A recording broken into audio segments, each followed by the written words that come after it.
जो बुलडोजर नीति योगी सरकार द्वारा चलाई जा रही है, अब वो पूरे प्रदेश में बुलडोजर नीति लागू की जा रही है। तो इस जो सरकार की बुलडोजर नीति है, इस पर आपके क्या विचार हैं? श्री भूपेंद्र जी के साथ में जब काम किया, मैंने देखा कि जमीन के निचली इकाई पे उतर करके किस तरह से लोगों से संबंध बनाए जाते हैं, किस तरह से आकलन किया जाता है और चुनाव का मैथमेटिक्स क्या होता है, बहुत नजदीक से देखा। आपकी राय में एक सफल ओएसडी में क्या क्या गुण होने आवश्यक? लाखों करोड़ों युवा सरकारी नौकरी की तैयारी करते हैं और बहुत सफल भी होते हैं और ज्यादातर नहीं सरकारी नौकरी लग पाती है, तो युवाओं को सरकारी नौकरी की जो चाह रखते हैं उनको आप क्या सुझाव देना चाहेंगे?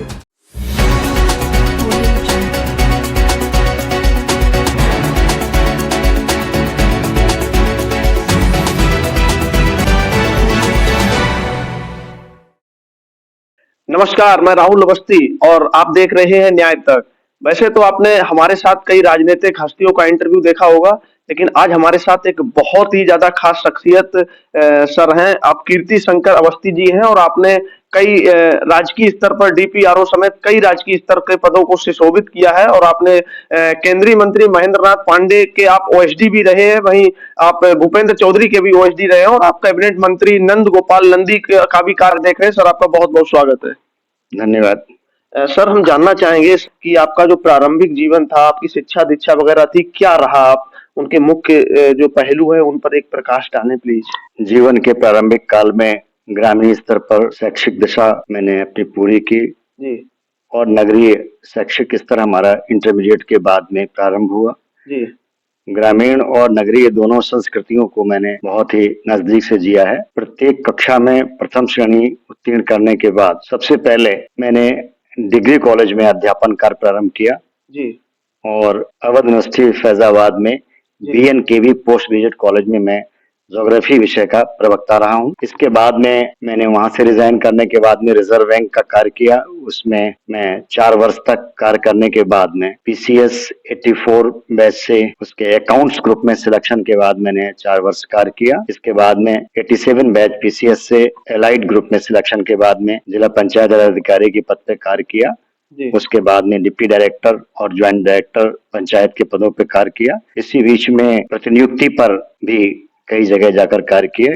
सबसे पहले तो प्रतिनियुक्ति हमने ली थी वो भारत सरकार में मानव संसाधन विभाग में MOS HRD doctor Mahendra Nath Pandey ji के OSD के रूप में कार्य किया। इसके बाद में फिर चौधरी भूपेंद्र सिंह जी जो तत्कालीन पंचायती राज मंत्री थे, उनके OSD के रूप में कार्य किया। इसके बाद नमामि गंगे विभाग में आकर के भी मैंने प्रतिनियुक्ति पर 2 वर्ष तक कार्य किया। कालांतर में सेवानिवृत्त होने के बाद श्री नंद गोपाल गुप्ता नंदी जी का मैं सहयोग कर रहा हूँ और इस समय उन्हीं के साथ में कार्य कर रहा हूँ।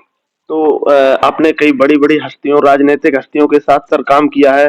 केंद्रीय मंत्री महेंद्र नाथ पांडे के भी साथ काम किया है, भूपेंद्र चौधरी के भी साथ काम किया और वर्तमान में आप फायर ब्रांड नेता कैबिनेट मंत्री नंद गोपाल नंदी जी का भी कार्य देख रहे हैं। तो क्या अनुभव रहा है आपका अब तक और आपने जो है इनके साथ काम करते हुए क्या क्या जो है नई चीजें आपको सीखने को मिली हैं? आप अगर थोड़ा इन पर प्रकाश डाल लें।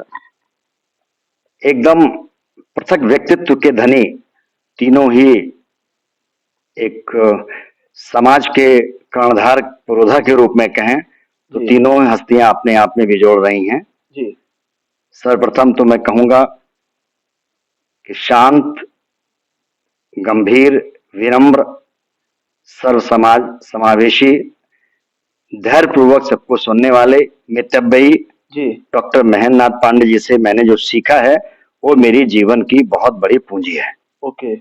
और वहां रहकर के एक चीज मैंने और सीखी है कि समय निश्चित रूप से किसी को क्षमा नहीं करता है, तो समयशीलता का ध्यान जीवन में अवश्य रखना चाहिए। मैंने श्री भूपेंद्र जी के साथ में जब काम किया, मैंने देखा कि जमीन के निचली इकाई पे उतर करके किस तरह से लोगों से संबंध बनाए जाते हैं, किस तरह से आकलन किया जाता है और चुनाव का मैथमेटिक्स क्या होता है, बहुत नजदीक से देखा। अपनी बारी का इंतजार शांत रह के करके, प्रतीक्षा करके अपनी बारी पर काम करना और बोलना, ये उनके लक्षण मैंने अपने जीवन में उतारने का प्रयास किया है। और जहां तक मैं बात करूं माननीय श्री नंद गोपाल गुप्ता नंदी जी की, तो विलक्षण प्रतिभा के धनी हैं। मैं तो ये मानता हूं कि इस प्रकार के नेता सदियों में कहीं एक पैदा होते हैं। जी, मैंने महसूस किया है कि व्यावसायिक और जातीय समकक्षता उसको किस तरह से अपने पक्ष में रख करके कार्य किया जा सकता है जी, और साथ में मतदाताओं से वन टू वन कनेक्शन कैसे बनाया जाता है। हर दशा में अपने लोगों को किस तरह से सहायता की जाती है, उनकी विषम परिस्थितियों में और उनके अच्छे बुरे दिनों में किस तरह से उनको बांध के रखा जाता है, ये विलक्षण प्रतिभा है श्री नंदी जी में। सर आप ओएसडी हैं और भी कई मंत्री हैं, सबके अपने अपने ओएसडी हैं, तो ओएसडी पद पर रहते हुए आपको किन किन चुनौतियों का सामना करना पड़ता है और उनका आप कैसे समाधान करते हैं? नियम विरुद्ध दिए गए निर्देशों को जी, नियमों के अंतर्गत ला करके जी, काम करा देना और काम ना हो पाने की दशा में अपने अधिकारी को संतुष्ट कर देना, जी। ये एक बहुत बड़ी चुनौती होती है। आपकी राय में एक सफल ओएसडी में क्या-क्या गुण होने आवश्यक हैं? एक अच्छा धैर्यवान श्रोता होना चाहिए, जी, पंक्चुअलिटी होनी चाहिए और साथ में विषय का ज्ञान भी होना चाहिए। जी, जितने प्रकार के संभावित कार्य होते हैं, जिस विभाग से जुड़ा हुआ आपका मंत्री है, जी, उस विभाग से जुड़े हुए सारे कार्यों का ज्ञान होना चाहिए। साथ में अन्य अधिकारियों के साथ संबंध बनाने की क्षमता होनी चाहिए।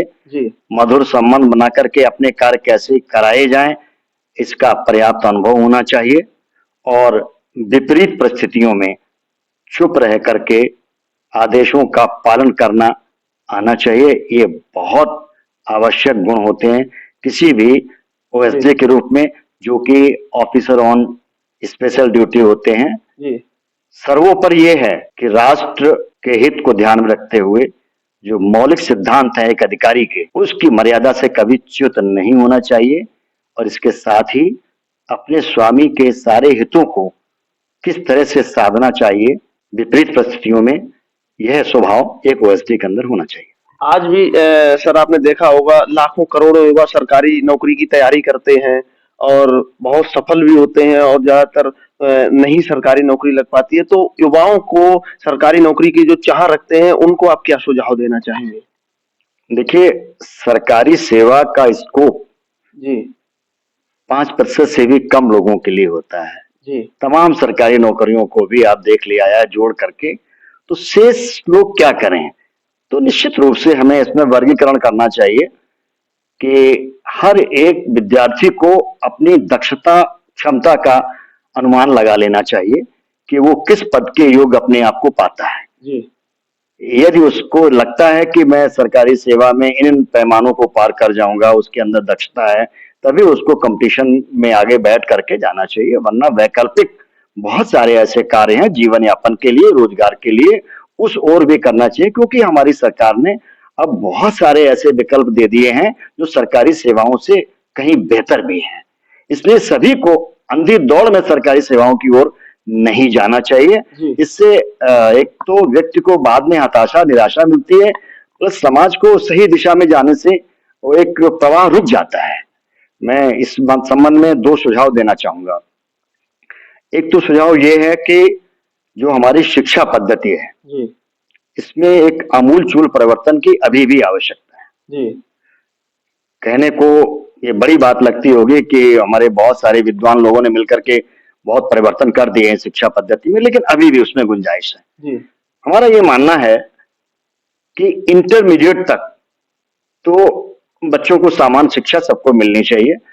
इसके बाद में वर्गीकृत कर देना चाहिए। जी, उनके एप्टीट्यूड टेस्ट को देख करके, मनोवैज्ञानिक पद्धति से और ब्रेन मैपिंग करके हमें छात्रों के वर्गों को पृथक कर देना चाहिए कि यह मेडिकल में जाने योग्य छात्र है, यह इंजीनियरिंग में जाने योग्य छात्र है, यह कॉमर्स में जाने योग्य छात्र है, यह प्रशासनिक सेवाओं में जाने योग्य छात्र है जी, और उनको वर्गीकृत करते हुए प्रोफेशनल एजुकेशन ग्रेजुएशन में सबको देनी चाहिए और उसी के समकक्ष फिर पोस्ट ग्रेजुएशन वाली परीक्षा होती है, उसके लिए और स्किल को अपग्रेड करके उनको देनी चाहिए। उससे 2 फायदे होंगे। एक तो व्यक्ति विशेष को उसी में दक्षता मिलेगी जिसमें उसे कार्य करना है। बिल्कुल, मैं उदाहरण देके बताना चाहूंगा कि अगर किसी छात्र ने ग्रेजुएशन किया या उसके पहले ही उसका मेडिकल में हो गया, जी, मेडिकल की पढ़ाई उसने 7 वर्ष की, एकदम प्रोफेशनल हो गया, अब एमबीबीएस और कोई एमएस छात्र जिसने 7 वर्ष तक कॉलेज में जाकर विशेषज्ञता प्राप्त की है मेडिकल क्षेत्र में, जी ऑपरेशन करने का स्पेशल स्किल उसके पास है, ब्रेन का भी ऑपरेशन कर सकता है। अब टेम्पटेशन आईएएस परीक्षा का हुआ तो आईएएस में आ गया अगर वो छात्र, तो उसके 7 वर्ष की पढ़ाई जो एक स्किल को डेवलप किया था उसने, उसका क्या उपयोग होगा इसमें? मैं समझता हूं कि यदि वो प्रोफेशन में रहता तो उसका वहां बेहतर उपयोग होता और डेफिनेटली उसने उसमें अच्छा कार्य किया तभी वहां तक गया। तो आईएएस के एग्जाम में भी वो पेपर में अच्छा करेगा स्कोर और आ सकता है, but it's a national loss. 7 वर्ष के संसाधनों का वहां पर क्या उपयोग हुआ? तो इस तरह के स्पेसिफिक एजुकेशन के लिए स्पेसिफिक ब्रांचेस का चयन इंटरमीडिएट के बाद में हो जाना चाहिए। बिल्कुल समाज में एक वर्ग है जो बचपन का है, जो 18 वर्ष से नीचे का है, एक वर्ग है 18 से लेकर के 50 वर्ष के बीच का है और एक है 50 से ऊपर का। तो हम 3 पीढ़ियों को लेकर के जीते हैं इस तरह से। जी और जो लेटेस्ट जो हमारे बच्चे आ रहे हैं वो टेक्निकली बहुत साउंड हैं, जी लेकिन उनका वैचारिक धरातल और जो परंपराओं के प्रति उनकी प्रतिबद्धता है जी और हमारी जो सनातनी संस्कृति है उसको साथ ले चलने का जो जज्बा है जी वो उस तरह से नहीं पाया जा रहा है, उसको भरने की आवश्यकता है। इसलिए मैं बार बार कह रहा हूं कि शैक्षणिक पद्धति में भी आमूलचूल परिवर्तन की आवश्यकता है। बिल्कुल बिल्कुल। एक और हमारा सर प्रश्न रहेगा आपसे, अंतिम प्रश्न रहेगा, लेकिन कहीं कि गुंडा राज की तरीके से कि उत्तर प्रदेश का चेहरा देखा जाता था भारत के अन्य अन्य राज्यों में, लेकिन कहीं न कहीं अब यहाँ पर जो बुलडोजर नीति योगी सरकार द्वारा चलाई जा रही है, अब वो पूरे प्रदेश में बुलडोजर नीति लागू की जा रही है। तो इस जो सरकार की बुलडोजर नीति है, इस पर आपके क्या विचार हैं? देखिए, अपराधियों में भय होना चाहिए और भय से ही वो लोग अनुशासित रह पाते हैं। जिसके अंदर भय नहीं होगा वो अपराध के लिए मुक्त हो जाता है। इस दृष्टिकोण से ये उत्तम विचार है। लेकिन जी मेरा एक और इसमें मानना है कि अगर किसी कार्य से, उसकी प्रतिक्रिया से ऐसी मनोदशा बनती है समाज में कि लॉफुल एक्टिविटी नहीं है, तो हमें ये विचार रखना पड़ेगा उसके समकालीन कि जो संसाधन जुटा करके कोई संपत्ति निर्मित की गई, जी उसके नष्ट करने से कितना नेशनल लॉस हो रहा है, संसाधनों की कितनी क्षति हो रही है, उसका भी आकलन करना पड़ेगा। बिल्कुल साथ में वो जो परिसंपत्तियां बन रही थी, तो ऐसा इलीगल कार्य होने देने के लिए कौन जिम्मेदार है, उनके प्रति क्या कार्रवाई की जा रही है, यह भी सार्वजनिक करना आवश्यक होगा, ताकि समाज में यह भरोसा हो कि जिन्होंने गलती की उनको भी सजा मिली। न केवल कोई संपत्ति धराशायी की गई, बल्कि वो अवैधानिक संपत्ति, इलीगल कार्य जो हो रहा था वो होने दिया जिन लोगों ने, उनको भी दंड मिला। बिल्कुल समाज के सामने पूरी बात स्पष्ट रूप से आना चाहिए। मैं इस बात को इस रूप में कह रहा हूं कि मैं भूगोल का विद्यार्थी रहा हूं, मुझे पता है कि मिट्टी की संरचना कैसे होती है, जी मुझे पता है कि संपत्तियों का सृजन कैसे होता है। जी बिल्कुल। बहुत बहुत धन्यवाद। आपने देखा हमारे साथ के एस अवस्थी सर थे। आप जो है ओएसडी रहे हैं, पूर्व केंद्रीय मंत्री महेंद्र नाथ पांडे जी के, प्रदेश अध्यक्ष भूपेंद्र चौधरी के भी आप ओएसडी रहे हैं और वर्तमान में प्रयागराज के कैबिनेट मंत्री नंद गोपाल नंदी का भी कार्य देख रहे हैं। आपने देखा, आपने अपना बहुमूल्य समय देकर, चाहे युवाओं के हित की बात हो, चाहे सरकार की बुलडोजर नीति हो और भी कई अन्य नीतियों पर आपने चर्चा की है और कहीं न कहीं युवाओं को और समाज को एक संदेश देने का प्रयास किया है। बाकी हम कई और महान हस्तियों से मिलने का प्रयास करेंगे, कई राजनेताओं से मिलने का प्रयास करेंगे और आपको दिखाएंगे कि उनका समाज के प्रति क्या दृष्टिकोण है, वो एक डिजिटल इंडिया को किस रूप में देखते हैं और उनके क्या विचार हैं। आप हमारे साथ जुड़े रहिएगा। तब तक के लिए नमस्कार, जय हिंद।